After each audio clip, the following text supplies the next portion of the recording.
For almost 20 years now, Paper Mario has been taking an alternative look at the universe of Mario and making much of a very humble substance: paper.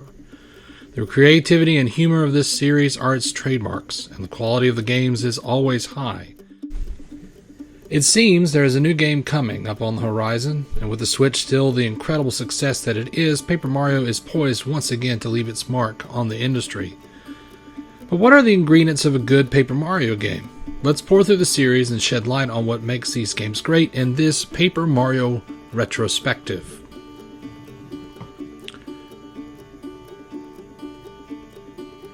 It is impossible to discuss any Mario RPG without mentioning the very first.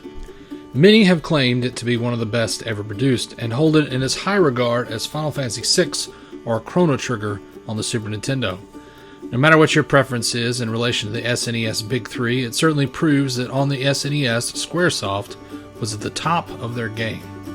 But then rose the PlayStation, and all was not well with the House of Mario.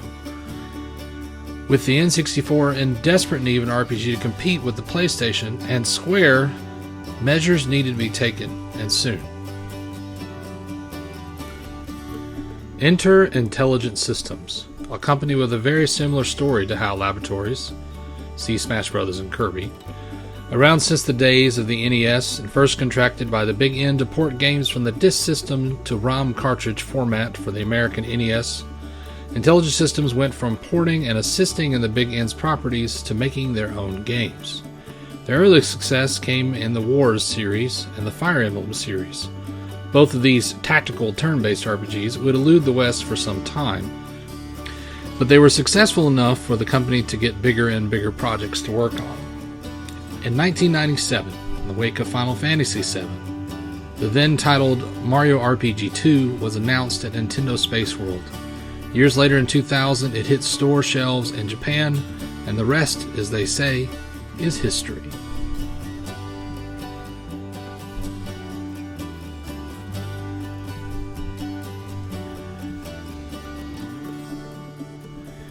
Paper Mario itself is a traditional turn-based RPG. You control Paper Mario, the silent protagonist of the Mushroom Kingdom who finds himself on a journey with several companions to save Princess Peach and the Mushroom Kingdom from Bowser. The look of the game is pitch perfect for the time and presents a 2D aesthetic in a 3D world. The designers did not want the player to feel like they were playing Mario 64, but an RPG. To stand out from the Mario titles at the time, it needed to look unique. But Intelligent Systems knew that making the whole game 2D would have been a mistake. Mario can move, jump, and spin on the map, and when enemies are encountered in the field, like Earthbound, you can enter into a battle to earn experience, star points, and level to grow stronger. The party by the end of the game is rather large, but only 2 characters are available for battle at any given time. Though as the game progresses, you can unlock the ability to change characters in battle without losing a turn. In the field, characters all have unique abilities to solve problems and interact with the environment in creative ways. Reception for the game was generally high, and the only criticism being leveled on the puzzles, which some reviewers found to be oversimplified. The game was and has remained fiscally successful, with the Wii Virtual Console release at one point holding the record for the second most downloaded game. It is definitely a testament to what could be done on the N64 with its storage limitations, and the game serves as a gem to dig into to this very day.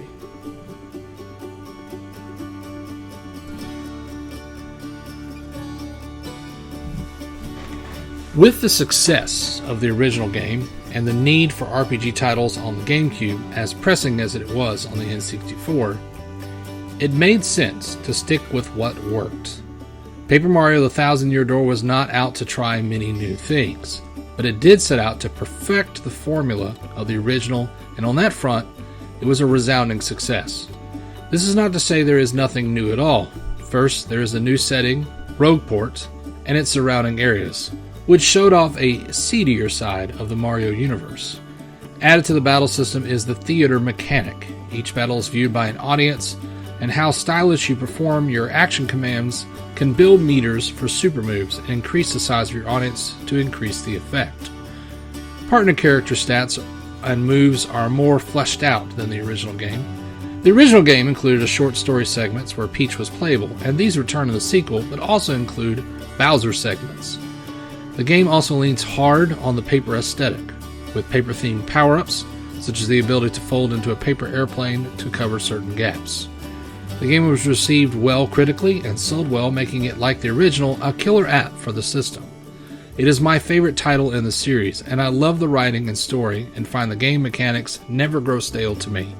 I complete it once a year, every year, since I first picked it up.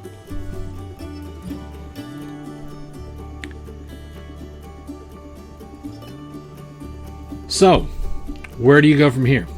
Super Paper Mario came out in 2007 for the Wii and was loosely based on the successful concept of the Bowser levels from Thousand Year Door.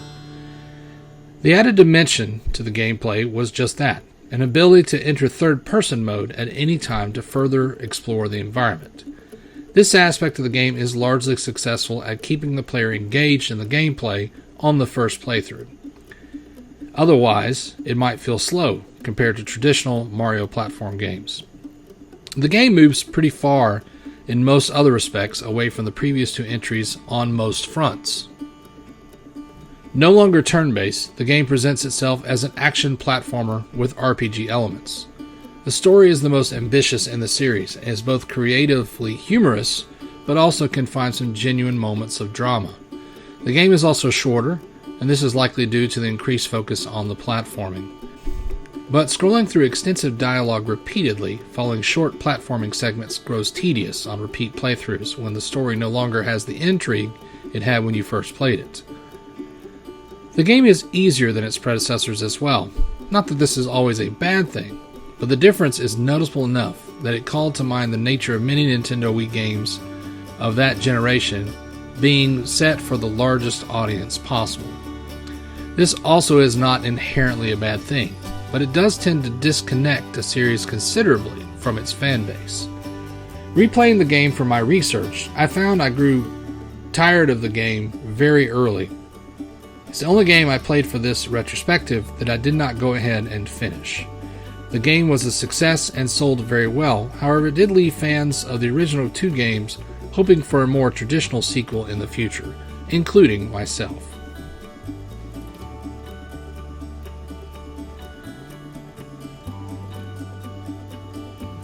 The next entry in the series, to my mind, tries to balance the best elements of the previous three entries.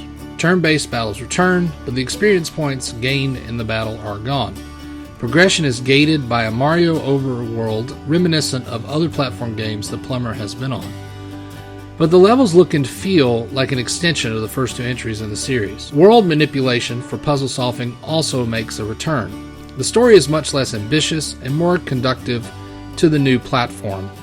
This game, being for the 3DS, has to be more pick up and play than any entry before. As such, levels feel short, and the game in general is the shortest in the series. The namesake stickers are used to plan your attacks in battle, and they are bread and butter of the battle system. However, other than boss encounters, the player progression is not tied to battling, but exploring the world. Because of the small size of the world, it feels a bit counterproductive, and sometimes progression feels too easily earned. On the other hand, if you do not explore the worlds thoroughly, you might miss a sticker or other key item and be forced to backtrack and search for it later. This leads to pacing problems, and the previous entries did not have this. I did enjoy it more than Super Paper Mario though, and I definitely revisit it more often than its previous entry.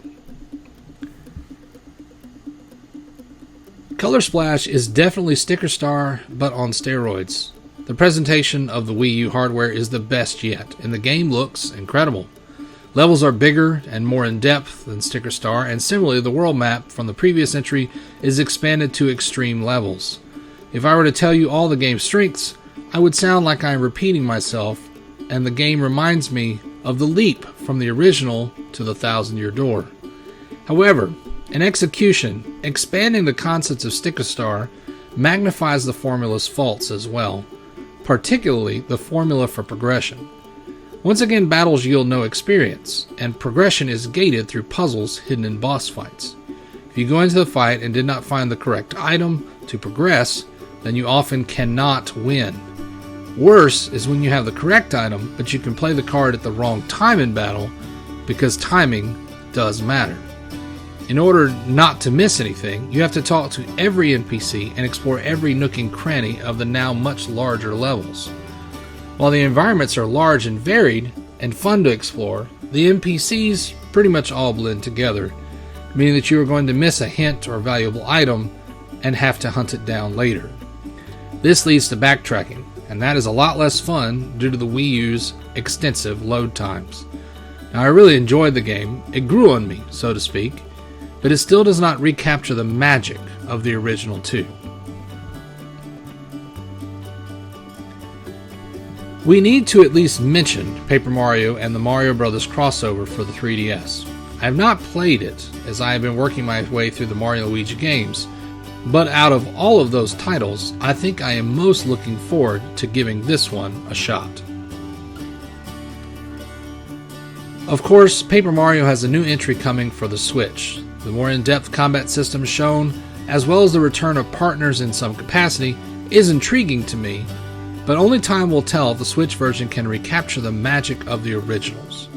What I would like to see in the future is a remastered collection containing Paper Mario, Thousand Year Door, Super Paper Mario, Sticker Star, and Color Splash, all on the same cartridge for the Switch. Think Kingdom Hearts The Story So Far, but Paper Mario instead. In addition to the remasters, I would love to see the teased Paper Luigi that follows the story alluded to in Thousand Year Door. Maybe they could bundle it in with the remaster. This will probably never come to be, but hey, we can dream, right? Thanks for watching this episode of Retrospectives. If you like this video, leave a like, make a comment, and subscribe to the channel. Otherwise, have a great day, and God bless.